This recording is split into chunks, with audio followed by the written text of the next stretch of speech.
Okay, team, here's the kind of questions they ask you in the HSC about ASCII and Unicode, okay? So, how are ASCII and Unicode different? I'm hoping that you probably can answer that from this video, namely going back and having a look at, going back and having a look at, the fact that ASCII can only represent Latin characters and the English language, and the limitation of not being able to represent, non-English characters, and the fact that Unicode does that, like I've said, really quite efficiently.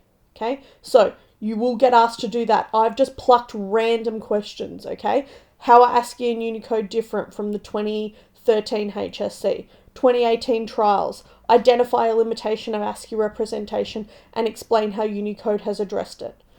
Very common. So you need to be able to understand, that's why it was part of the success criteria, you need to be able to understand what ASCII is, what Unicode is, and why one is limited over the other.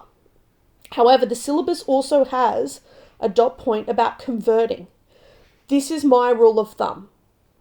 Going into the HSC exam, particularly with the option topic, memorize the hexadecimal for uppercase A, memorize the hexadecimal for lowercase a.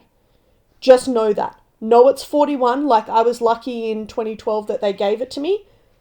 I was pretty lucky that they gave it to me. But they don't always. 2018 trials, convert the letter M into its ASCII code equivalent in hexadecimal. Show all you're working. How in the hell am I meant to do that? Unless I memorize a whole ASCII table. I can show you how you don't have to memorize the whole ASCII table, that you can simply memorize the hexadecimal for uppercase A and lowercase a, and then work from there. Okay, so let's have a look at this. I remember ASCII is actually base 16. So from that revision video tutorial from the other day, I remember ASCII is base 16. So I have to get from A to Q for this 2012 question. Write down the ASCII for Q in hexadecimal and use this value to show how to obtain the ASCII code for uppercase Q for lowercase q. Okay, so I need to get C, D, E, F, G, H, I, J, K, L, M, N, O, P, Q. Okay, so I have to get to Q from C, essentially. Okay, now after 43, I'm doing this the long way. You guys can probably see some cheap ways to be able to count the difference between A to M and then work it out from there. I'm going to do the real long way so you understand what's going on. So after 43 in hexadecimal is 44, then 45, then 46, then 47, then 48, then 49.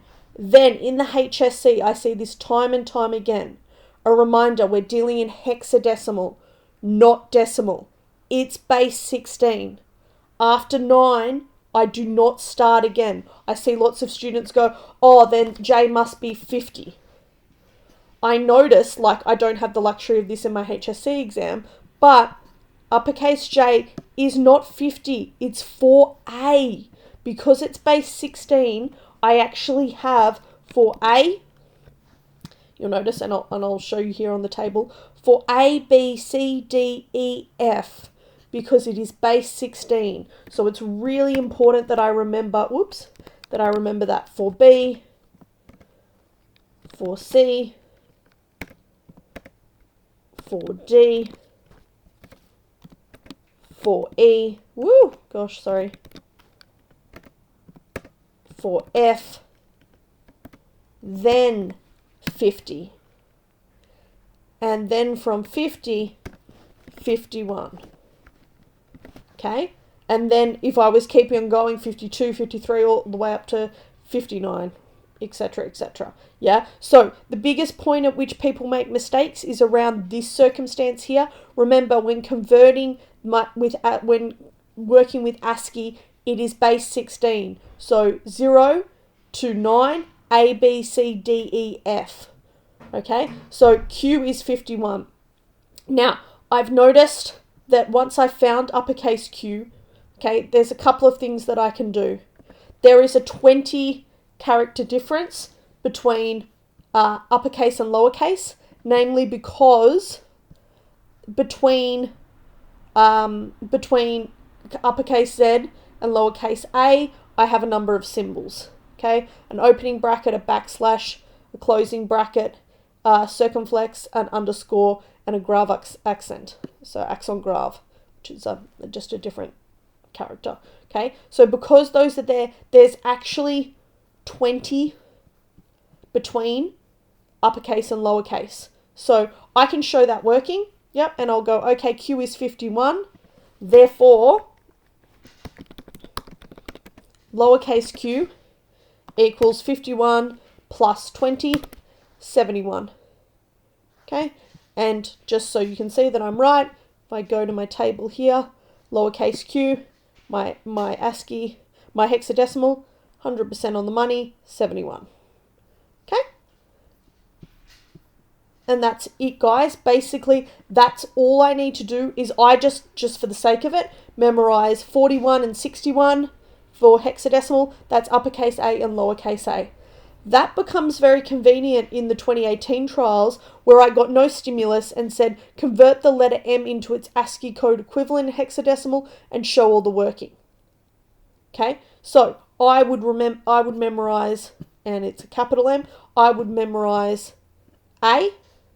Yep. And then I would do essentially what is this process again and go A is 41, therefore A is 41, whoops, therefore B, C, I'll just add those to the list.